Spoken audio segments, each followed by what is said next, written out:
Okay, now let's start with frequency and time period. ठीक है, frequency और time period sound wave के क्या होते हैं वो हमको पढ़ना है।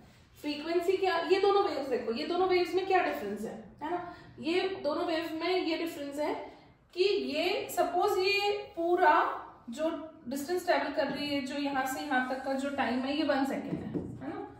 ये भी वेव 1 सेकेंड में इतना ही डिस्टेंस ट्रेवल कर रही है, बट ये कितने ऑसिलेशन कर रही है 1 सेकेंड में हम काउंट करते हैं तो ये 1, then 2, 3, 4, 5, 6.5 ऑसिलेशंस कंप्लीट कर रही है। और ये वेव कितने ट्रेवल कर रही है 1, 2, 1/4 ट्रेवल कर रही है। ठीक है, तो ये दोनों वेव्स में ये डिफरेंस है कि ये 1 सेकेंड में इतने सारे ऑसिलेशंस कंप्लीट कर रही है और ये वाली वेव 1 सेकेंड में कुछ ही ऑसिलेशन कंप्लीट कर रही है। तो फ्रीक्वेंसी वही होती है कि एक यूनिट टाइम में एक वेव कितने अपने ऑसिलेशंस कंप्लीट कर रही है, वो उसकी फ्रीक्वेंसी होती है।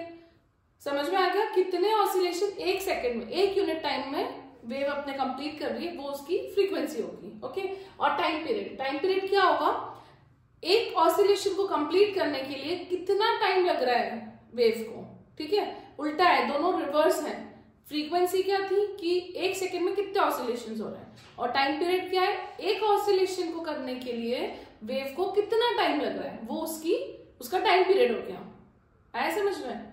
डन।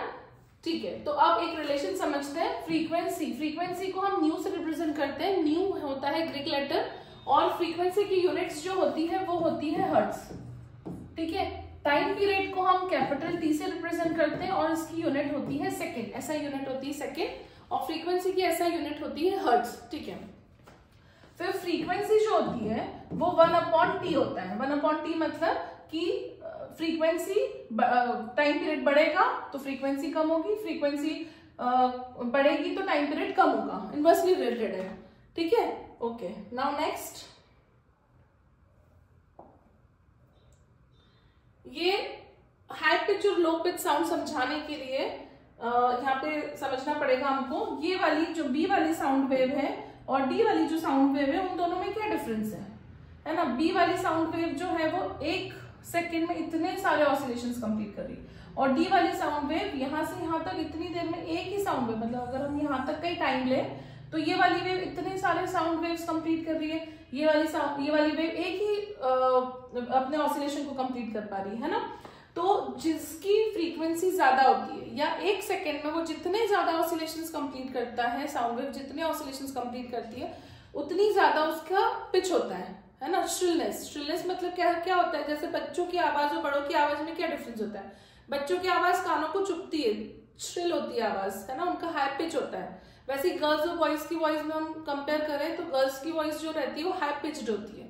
क्यों होती है वो हाई पिच, क्योंकि उनकी फ्रीक्वेंसी ज्यादा होती है, और बॉयज की जो वॉइस होती है एज कंपेयर टू गर्ल्स उनकी फ्रीक्वेंसी कम होती है, इसलिए वो लो पिच्ड होती है।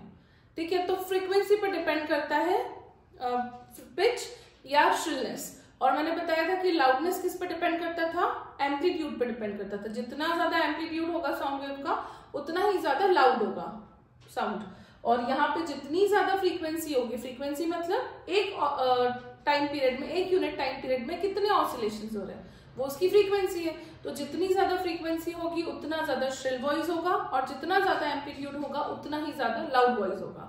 Okay, now next,